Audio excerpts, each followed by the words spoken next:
What would you do if, in an instant, you realized you had made the worst mistake of your life? Officer Darren Moore aimed his gun without thinking.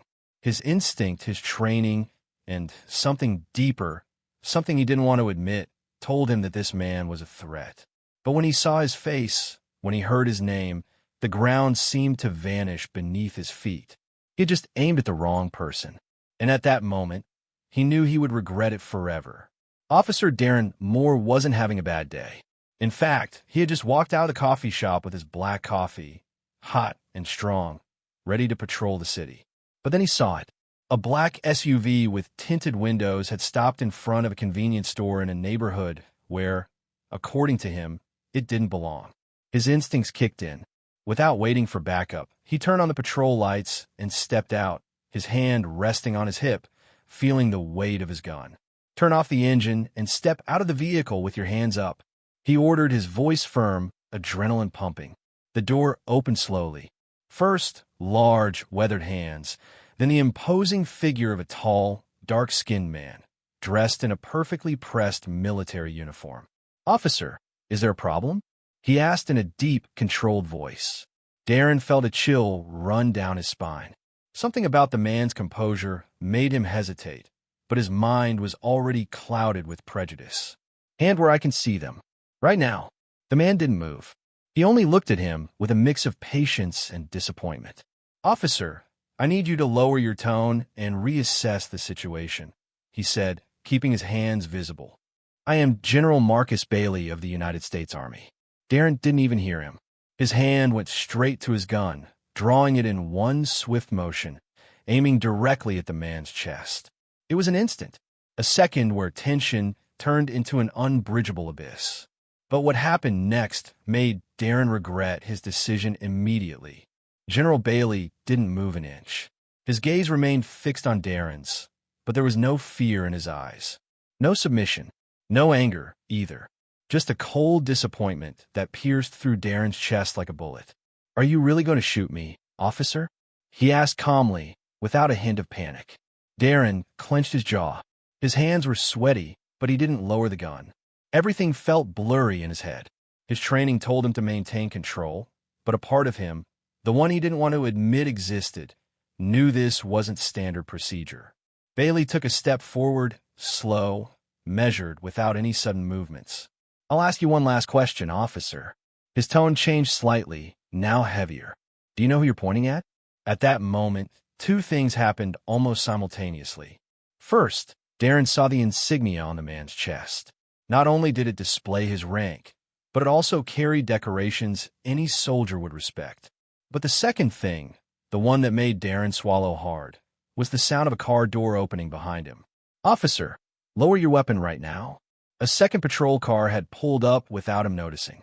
Two more officers had stepped out, but the one who had spoken was his own captain, Lieutenant Daniel Foster, and his face was pale. Darren felt a knot tighten in his stomach. He had never seen his superior so nervous. "Darren," Foster's voice was now a hushed urgency. "Put your gun away." But he, "Do it, now." That's when Darren realized something was seriously wrong. His arm trembled slightly as he lowered the pistol, swallowing hard. Bailey was still standing there, his posture unshaken. The silence was unbearable. Foster stepped closer to Darren and spoke into his ear. "That man is a legend, a war hero. You've made a mistake that could cost you your career or your life."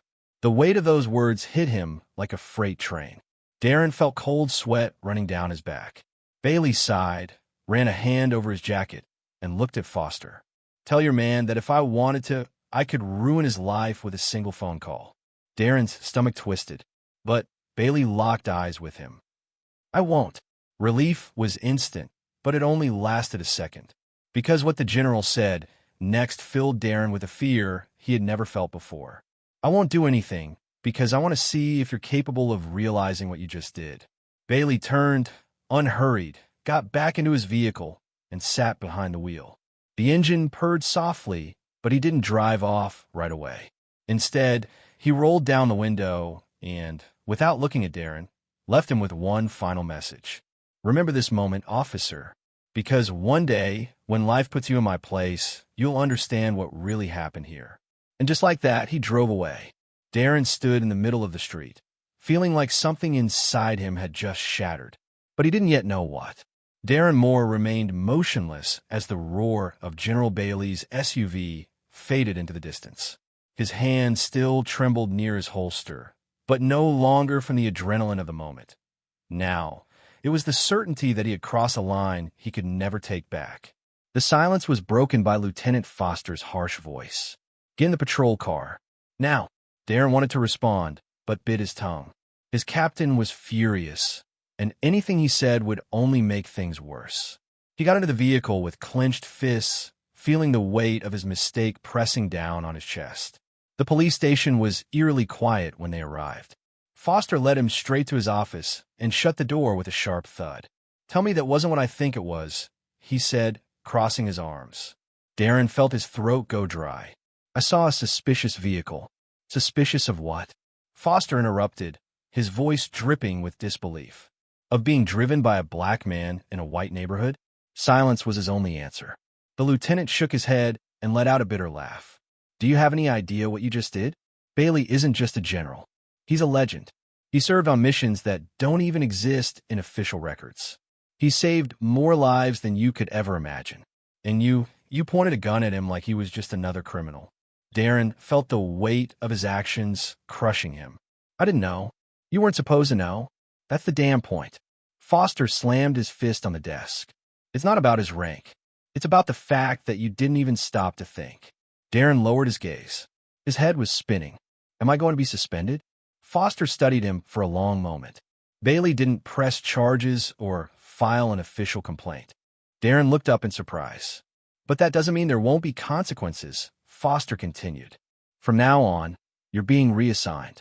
You won't patrol until further notice. You'll undergo training on racial bias and crisis management." The knot in Darren's stomach tightened. "That's it?" Foster's gaze turned icy. "No, that's just the beginning. Because, Darren, what really matters isn't what the department does to you. It's whether you can live with yourself after this." That night, Darren Moore lay awake, staring at the ceiling of his apartment. He thought about Bailey's gaze, his calm voice, the feeling of having his finger ready on the trigger against a man who had done nothing but exist in the wrong place. And for the first time in his life, he wondered how many times he had been in the same situation without even realizing it. Thank you for reading until the end. If this story made you reflect, don't miss the next one I recommend. It offers another important perspective to help understand and change racism. Click now, and let's keep talking about what matters.